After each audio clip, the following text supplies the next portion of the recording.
you. My question is for the Leader of the Government in the Senate.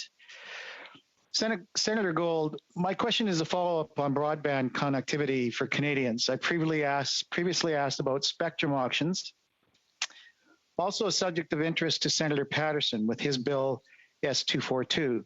Today, I'm going to focus on broadband internet services, access for Indigenous communities, particularly on First Nation reserves. On March 23rd, you noted that the Universal Broadband Fund supports the government's initiatives to ensure that 100% of Canadian homes and businesses have access to speeds of at least 50 over 10 megabytes per second, download and upload speed by 2030. That upload and download speed is the CRT standard today, and I expect with the advancement of broadband internet technology, that standard will soon be a yesterday standard. More concerning today is the target date of 2030, which is going to be difficult to achieve, especially in First Nations households on reserve. In its 2020 Communications Marketing Report, the CRTC published eye-popping statistics on the percentage of households on First Nation reserves that have access to broadband internet at the CRT standard of 50-10 megabytes per second. The report indicates that the availability of broadband internet services at CRT's standard has been expanding in Canada, with 87% of all households having access.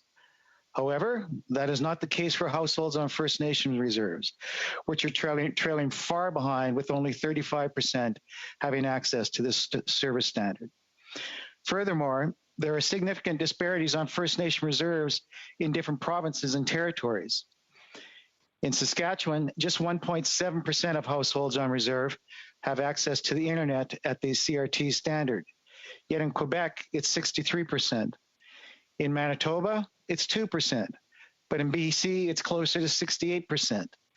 Not to mention the fact that in Newfoundland and Labrador, Yukon, and Northwest Territories, that number stands at 0%. I acknowledge that the government has invested billions to enhance Canada's broadband network, including the very recent news from the Government of Canada and the Government of Ontario. Senator Klyne, they're teaming up to... But if you have a question, could you please get to it? Senator Klyne, do you have a question? Yes, certainly. Thank you, Mr. Speaker. Senator Gold, what is the government's targeted plan to address the dismal level of broadband internet access on First Nations reserves? Also, is the government planning to implement a digital transformation strategy to ensure that Indigenous peoples will be mobilized and ready to actively and meaningfully participate in the new digital economy? Senator Gold. Thank you for the question. It's an important one. Look, the government knows that improved connectivity will ensure that Indigenous communities have access to online learning, job training, healthcare, social and cultural services, as well as opportunities for entrepreneurship. Federally funded projects are supporting the connection of nearly 1 million households, including those across 190 Indigenous communities. To support all applicants, but particularly smaller and Indigenous applicants under the Universal Broadband Fund, the government created a Pathfinder service that assists in building partnerships, points to potential sources of funding, and help to navigate the application process. In addition, the Universal Broadband Fund has allocated $50 million for mobile projects that primarily benefit Indigenous communities, and the Universal Broadband Fund's Rapid Response Stream has already announced broadband projects that aim to connect 15,000 Indigenous households by the end of this year. I'm advised that the government's plan was developed to respond to its goal, to which you made reference, to its goal of connecting all Canadians to high-speed internet by 2030. And that's why the government is working with its partners, including all levels of government, the private sector, and of course Indigenous communities.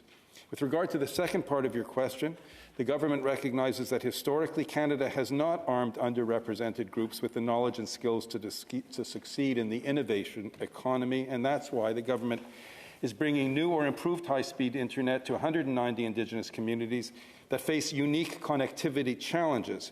And a cornerstone of the government's national intellectual property strategy was the promotion and protection of Indigenous knowledge and cultural expression. Government is committed to continue to deliver simpler, more targeted and effective support for Indigenous entrepreneurs and business.